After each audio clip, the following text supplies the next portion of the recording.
నమస్కారం, welcome to I dream ధర్మ మార్గం విత్ విజిత కార్యక్రమానికి స్వాగతం.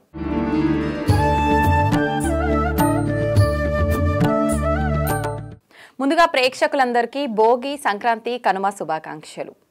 అంటే సంక్రాంతి అనగానే మనందరికీ గుర్తొచ్చేది 3 రోజుల పండగగా జరుపుకోవటం ఒకటి. దీంతో పాటు భోగిపళ్ళు, హరిదాసులు, కోళ్ల పందాలు, పిండి వంటలు, గోవులని పూజించడం ఇదంతా కూడా ఆచరిస్తూ ఉంటారు ఈ 3 రోజులు.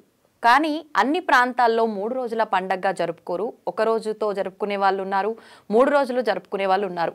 అసలు మనం ఈ పండగని 3 రోజులుగా ఎందుకు జరుపుకోవాలి, ఏ రోజున ఏ విధానాన్ని ఆచరించాలో ఇప్పుడు వారితో మాట్లాడి తెలుసుకుందాం. ప్రస్తుతం మనతో పాటు ఉన్నారు భగవద్గీత ప్రచారకురాలు గోవింద సేవ సత్యభామ గారు. ఇప్పుడు వారితో మాట్లాడి తెలుసుకుందాం.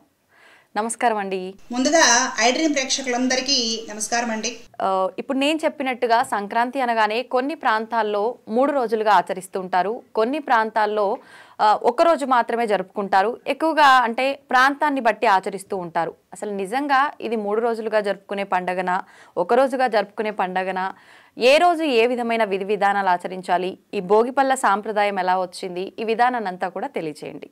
సంక్రాంతి గురించి చెప్పమని అడిగారు. నాకు తెలిసినవేవో చెప్పే ప్రయత్నం చేస్తాను.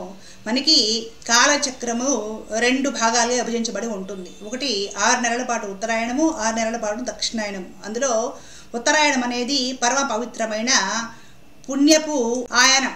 6 నెలల పాటు కూడా చాలా పవిత్రమైనది అని భగవద్గీతలో కూడా ఉంటుంది. ఈ ఉత్తరాయణం అనేది సంక్రాంతి పండుగ నుండి సూర్యుడు మకర రాశిలో ప్రవేశించిన దగ్గర నుండి ఆరంభమవుతుంది. ఈ సంక్రాంతి పండుగ భారతదేశ వ్యాప్తంగా చాలా పెద్ద పండుగ.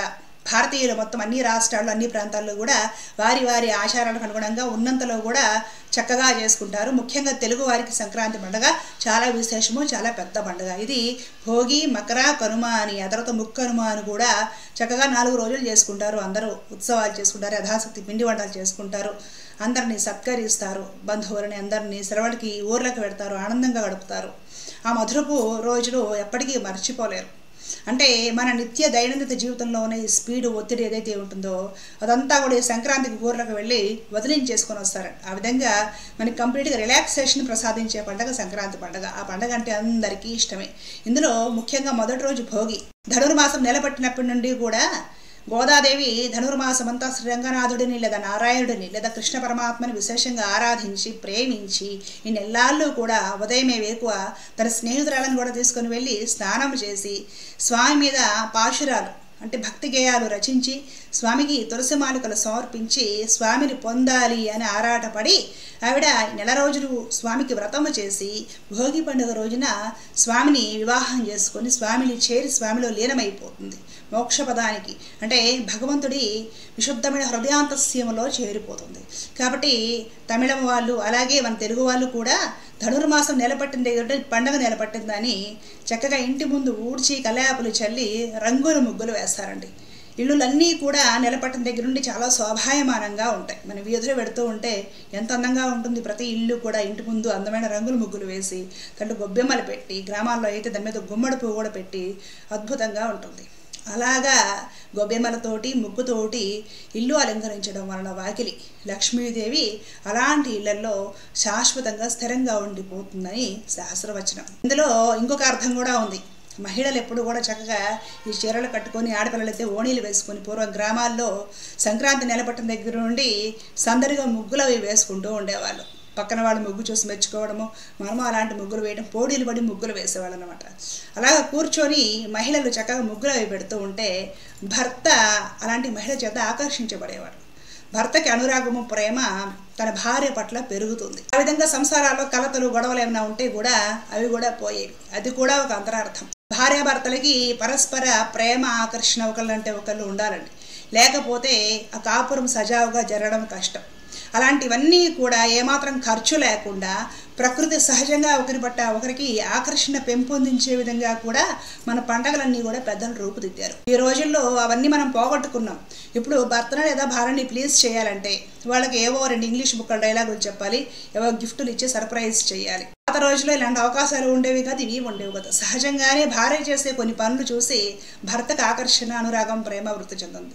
భర్త చేసే కొన్ని పనులు చూసి భార్యకు ఆకర్షణ కలుగుతుంది. ఆ విధంగా దంపతులు పరస్పర ఆకర్షణలో ఉంటేనే కాపురము, ఈ వైవాహిక బంధం ముందుకు సాగుతుంది. ఈ ముగ్గులు వేయడంలోనూ ఇల్లులు అలంకరించడంలోనూ అదొక అంతరార్థం. కాబట్టి పెద్దలు అది కూడా ఒక కారణం ఏర్పరచడానికి, ఈ విధంగా ముగ్గులు, ఇల్లులు అలంకరించడం ఇవన్నీ కూడా. అలాగే రకరకాల పిండి వంటలు చేస్తాము, నలుగురికి ఇరుగు పొరుగుకి పంచుతాం. ఇంతకుముందు ఇరుగు పొరుగు ఇళ్లతో ఎవరికైనా చిన్న చితగా గొడవలు ఉన్నా సంక్రాంతికి పిండి వంటల ప్లేటు వాళ్ళ ఇంటి పంపగానే వాళ్ళు ఐస్ అయిపోయేవాళ్ళు. ఆ గొడవలు ఏమైనా ఉన్న పొరపక్షాలను మర్చిపోయి మరలా వదినా అనుకుంటూ కలిసిపోయేవాళ్ళు అనమాట. అలాగా మనకి భౌతిక ప్రపంచంలో ఇరుగు పొరుగుతో ఎవరైతే ఏమిటి చిన్న చిన్న విషయానికి ఏమైనా గొడవలు ఉండవచ్చు. అవి గోరంతలు కొండంతలు చేసుకోకుండా ప్రేమగా సుహృద్భావంతో అందరూ కలిసిపోవాలని ఈ పిండి వంటలు మనం చేసుకొని నలుగురికి ఇచ్చి మనం తినాలి అనే ఒక పద్ధతి తీసుకొచ్చారు పెద్దలు. అంటే ఒక ఊరు కానివ్వండి, ఒక కుటుంబం కానివ్వండి, కలిసిమెలిసి ఉండాలి, అందరూ సుహృద్భావంతో ఉండాలి. అందరిలోనూ భగవంతుడు ఆత్మస్వరూపుడై అంతర్యామి అయి ఉన్నాడు కాబట్టి అందరితో మనం కలిసి ఉండాలి అనే ఒక పద్ధతి పెద్దలు ఎంత అందంగా సంక్రాంతి పండుగలో ఇమిడ్చి ఏర్పరిచారో గమనించండి. అలాగే ఇంట్లో అక్కరైన వస్తువులు, విరిగిపోయినవి, తెగిపోయినవి, పగిలిపోయిన వస్తువులు ఇవన్నీ కూడా దారిద్ర్యానికి చిహ్నం. కాబట్టి అలాంటివన్నీ కూడా భోగి పండుగ రోజు చలికాలం కాబట్టి వేసే శుభ్రంగా తగలేసి అలాంటివన్నీ ఇంట్లో లేకుండా వీరినంతరకు శుభ్రమైనవి, ఎరిగిపోయినవి, మంచివి కనిపించేలా ఇంట్లో ఉంచుకోమని చెప్పారు. ఎప్పుడైనా ఇరిగిపోయిన వస్తువులు, పగిలిపోయిన వస్తువులు చూస్తారండి మూడు పాడైపోతుంది. మనము ఇంట్లో ప్రశాంతంగా ఉండలేము, పనులు సక్రమంగా జరగవు. దారిద్ర్యానికి అవి హేతువులు కాబట్టి అలాంటివి ఉంచకూడదు. వెంటనే రిపేర్ చేయించుకోవడమో, పనికి రాకపోతే ఇంటి బయట పడేయడమో చేయమని చెప్పారు. అలాంటివన్నీ కూడా చక్కగా చలిమంటల్లో వేసి కాల్చుకుంటాం. అలాగే ఇంకో రకంగా ప్రతి గృహస్థుడు అగ్నిని ఆరాధించాలని పెద్దలు చెప్పున్నారు కాబట్టి అగ్నిదేవుడిని కూడా ఆ విధంగా ఆరాధిస్తూ ఉంటాం. సంక్రాంతి పండుగ కూడా ఉత్తరాయణ పుణ్యకాలం అండి. మన కుటుంబాలలో మరణించిన పెద్దవారు, పూర్వీకులు, పితృదేవతలు ఎవరైతే ఉంటారో వాళ్ళందరినీ స్మరించుకోవడము, వాళ్ళకి ఏదైనా పాయసం లాంటిది నివేదన పెట్టడము. అలాగే ఉత్తరాయణ పుణ్యకాలంలో అంటే మకర సంక్రమణం జరిగినప్పుడు చక్కగా నదులలో స్నానాలు చేయడము, పెద్దలకు పెట్టడము, వాళ్ళను స్మరించుకోవడము, పెద్దలకు బట్టలు పెట్టడము, ఇవన్నీ చేయడం వలన మరణించిన మన పూర్వీకులు అటు 7 తరాల వారి ఆశీర్వచనము ఆ కుటుంబానికి లభిస్తుంది. గాలిపటాలు ఎగరేయడంలో కూడా అంతరార్థం అది. ఏ ఇంటి పైన గాలిపటాలు ఎత్తుగా ఎగురుతూ ఉంటాయో పితృలోకాలలో ఉన్న పితృదేవతలు అంతా మురిసిపోతారట. తమ వారసులు, తమ పిల్లలు అందరూ ఆనందంగా కొత్త వస్త్రాలు ధరించి పిండి వంటలు తిని, అలాగే పితృదేవతలు పెట్టి వాళ్ళకి నమస్కరించుకొని ఇంటి బయటకు వచ్చి ఇంటిపైన గాలిపటాలు ఎగరేస్తూ ఉంటే పితృదేవతలకు చాలా ఆనందం కలిగి మీరు ఎప్పుడు ఇలాగే ఉండాలిరా, ఎప్పుడు తరతరాల పాటు ఇలాగే ఉండాలి అని పితృదేవతలు ఆశీర్వచనం చేస్తారట. కాబట్టి ఉత్తరాయణంలో గాలి కూడా ఉత్తరానికి కొడుతూ ఉంటుంది కాబట్టి గాలిపటాలు ఎగరేస్తాం. ఈ గాలిపటాలు ఎగరేసే సంస్కృతి చాలా మంచిది. దీనివల్ల కాన్సన్ట్రేషన్ బాగా మెరుగవుతుందండి. సైన్స్ ప్రకారము ఆకాశం వైపు ఎక్కువ చూస్తూ గాలిపటం ఎగరేసేంతసేపు కాన్సన్ట్రేషన్ ఆకాశం వైపు పెడతాం కదా, దానికి ఒత్తిడి తగ్గిపోయి కాన్సన్ట్రేషన్ బాగా మెరుగై, ఏకాగ్రత మెరుగై, మానసిక వ్యాధులు ఉంటే అవి కూడా తగ్గుతాయని సైంటిఫికల్గా రుజువైంది. చూడండి, మనకి శాస్త్రపరంగా ఒక గొప్ప మహత్వం ఉంటే దానిలో సైన్స్ కూడా ఇమిడి ఉంటుంది. మన పెద్దలు, పూర్వీకులు అంతటి గొప్ప వైజ్ఞానాన్ని మనకి అందించారు పండుగల ద్వారా, ఈ విధమైన ఉత్సవాల ద్వారా. అవన్నీ మనము మిస్ చేసుకోకూడదండి. వీరినంత వరకు ఉపయోగించుకునే ప్రయత్నమే చేయాలి. పిండి వంటల్లో కూడా పద్ధతి అదే. ఈ చలికాలంలో మనం చేసుకునే అరిసెలు, దాంట్లో బియ్యం పిండి, నెయ్యి, బెల్లము ఇవన్నీ వేసి చేసేవి ఏమైతే ఉంటాయో అవి శరీరంలో ఐరన్ని వృద్ధి చేస్తాయి, శరీరానికి పటుత్వాన్ని ఇస్తాయి, బలాన్ని ఇస్తాయి.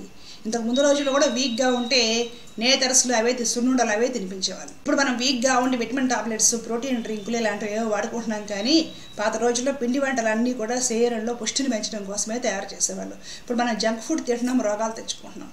కానీ సాంప్రదాయంగా ఉండే పిండి వంటలు ఏమైనా గమనించండి, శరీరంలో రక్తాన్ని పెంచడానికి, ఐరన్ని, కాల్షియంని పెంచడానికి, పుష్టిని పెంచడం కోసమే తయారు చేసేవాళ్ళు.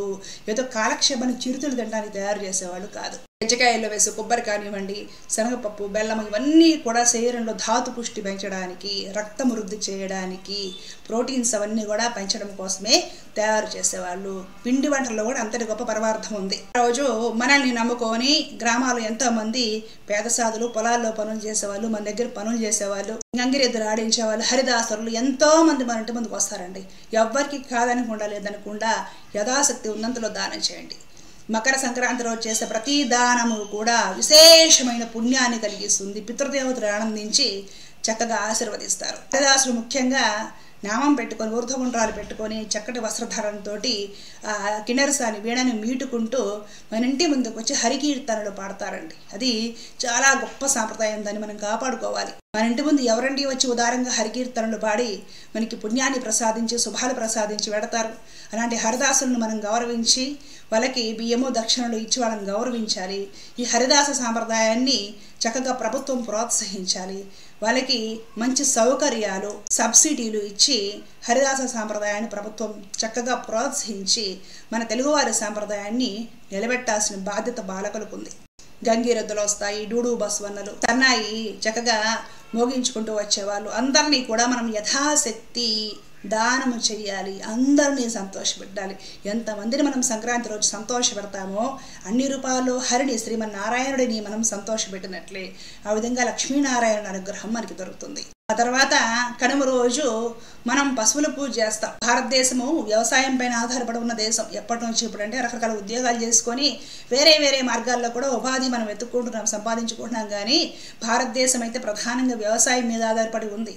వ్యవసాయానికి మనకి సహాయ సహకారాలు అందించే పశువులే కదా, గేదెలు, ఆవులు, ఎద్దులు ఇలాంటివన్నీ కూడా వ్యవసాయానికి మనిషికి స్నేహితుల్లా ఉపయోగపడుతున్నాయి. అవి లేకపోతే వ్యవసాయం చేయడం. ఇప్పుడంటే రకరకాల ట్రాక్టర్లు ఇవి వచ్చినా కూడా ఇప్పటికి కూడా ఈ ఎద్దులు ఏవైతే ఉన్నాయో గ్రామాల ప్రాంతాల్లో వాటిని వాడి వ్యవసాయం చేసుకుంటున్నారు. సేంద్రీయ వ్యవసాయం చేయాలంటే ఖచ్చితంగా ఎద్దులు కావాలి, గోమాతలు కావాలి. వాటిని కూడా మర్చిపోకుండా ఈ కనుమ రోజున వాటి కొమ్ములకి రంగులేసి వాటిని శుభ్రంగా కడిగి స్నానం చేయించి మెడలో కొత్త ఇత్తడి గంటలు వేసి కాళ్ళకు కూడా గజ్జలు కట్టి పశువుల మొహం మీద తిలకం కానివ్వండి, కుంకుమ కానివ్వండి, పసుపు కానివ్వండి అలంకరించి వాటికి ఆ రోజు చక్కగా ఈ కొబ్బరి పిట్టు అలాగే దాణ అవన్నీ కూడా చక్కగా తినిపించి వాటికి కూడా నమస్కరించి హారతి ఇచ్చి ప్రదక్షిణ చేసే సత్సాంప్రదాయం ఒకటి మనకుంది. ప్రతి ప్రాణిలో కూడా పరమాత్ముడు ఉన్నాడని భగవద్గీతలో స్పష్టంగా ఉంది. కాబట్టి మన పెరట్లో మన దొడ్లో ఉన్న పశువులను కూడా పరమాత్మ స్వరూపాలుగా మనం ఉపయోగపడటానికి భగవంతుడు ఎద్దుల రూపంలో ఆవుల రూపంలో వచ్చాడని భావించి వాటిని కూడా ఆ రోజు చక్కగా కడిగి అలంకరించి చేతులతోటి తినిపించి నువ్వు నా ఇంట్లో వాడివే అని ఆ ఎద్దుల ఆవుల గంగడోలలా నిమిరి రైతు సంతోషిస్తాడండి. అలాంటి గొప్ప సత్సాంప్రదాయం సంక్రాంతి పండుగలో ఇవిడి ఉంది. ఎక్కడెక్కడో చదువుకుంటూ ఎక్కడెక్కడో ఉద్యోగాలు చేస్తుంటే ఎక్కడెక్కడో స్థిరపడిన వాళ్ళు సంక్రాంతి అనేసరికి ఎప్పుడు ఊరికి పోవడానికి బోర్ కొడుతుంది అనేవాళ్ళు కూడా టిక్కెట్లు లేకపోయినా సరే తత్కాలో తీసుకొనైనా ఎక్కువ రేటు పెట్టి తీసుకొనైనా సరే చివరి క్షణంలో ఊరికి వెళ్ళడానికి ప్రయత్నం చేస్తారు. ఎందుకంటే ఆ ఊర్లోకి పెడితే ఆ సందడి, పాత స్నేహితుని కలవడం, బంధువుల్ని కలపడం, ఆ సరదా చెరువుగట్లంట గాలిపడాలు ఎగరేయడము ఇవన్నీ కూడా ఎంతటి ధనవంతులు సమాజంలో ఎంతటి స్టేటస్లో ఉన్న వాళ్ళని కూడా చిన్న పిల్లలను చేసేస్తాయి. మానసికమైన ఒత్తిళ్ళన్నీ, టెన్షన్స్ అన్నీ కూడా, కోపాలు, చికాకులు, ఎవరిపైన ఉన్న శత్రుత్వము అవన్నీ కూడా దూరం చేసేసి సహజంగానే అందరితోటి ప్రేమ సుహృద్భావంతో మనం కలుపుకోవాలి అనే ఒక ప్రేమను ఈ సంక్రాంతి పండుగ పెంచుతుంది. స్నేహాన్ని, సౌహార్ద్రాన్ని ఈ సంక్రాంతి పండుగ పెంచుతుంది. ఇలాగా సంక్రాంతి సీజన్, సంక్రాంతి పండుగ పొడుగునా విశేషాలు ఉన్నాయి. పసిపిల్లలు తమ నాన్నమ్మల్ని, అమ్మమ్మల్ని, తాతల్ని కలుస్తారు. ఆ వృద్ధులకు కూడా పసిపిల్లల్ని, ఈ మనమలని వీళ్ళందరిని చూసి ఎక్కడ లేని ఆనందంతో వాళ్ళు చిన్నపిల్లలు అయిపోతారు. బంధువుల్ని కలుస్తాము, చిన్నప్పుడు ముచ్చట్లన్నీ గుర్తు చేసుకుంటాం. ముగ్గులు పందాలని, ఎద్దులు పందాలని ఇలాగ ఆడవాళ్ళు, మగవాళ్ళు అందరూ కూడా వాళ్ళ సంతోషాల్లో తేలిపోతూ ఉంటారు. చెప్తూ ఉంటే సంక్రాంతి గురించి ఎంత చెప్పినా తనివి తీరదండి. అన్ని విశేషాలు సంక్రాంతి పండుగలో ఉంటాయి. పండగలో ఎంత పవిత్రత ఉందో, ఎంత పుణ్యం ఉందో, ఎంత మహత్వం ఉందో అంత సైన్స్ కూడా ఉంది. ప్రతి పండగ, ప్రతి ఉత్సవం మన పెద్దలు ఏర్పరిచింది ఎందుకే, మనమందరం కలిసిమెలిసి జీవించారని, మనమందరం ఒకటే అని, మనమందరము ఆత్మస్వరూపులమని, అందరిలో అంతర్యామి భగవంతుడే ఉన్నాడని, చిన్న చితక పొరపచ్చాలు, శత్రుత్వాలు, మమకార అహంకారాలు, రాగద్వేషాలు వీటికి అతీతంగా మనం కలిసి ప్రేమ అనే ఒక బంధంతో కట్టుబడాలని, ఆ ప్రేమ భగవత్ స్వరూపమని చెప్పకనే చెప్తుంది సంక్రాంతి పండుగ. అందరికీ హృదయపూర్వకంగా సంక్రాంతి శుభాకాంక్షలు తెలియజేసుకుంటున్నానండి. స్వస్తి. కృష్ణార్పణం.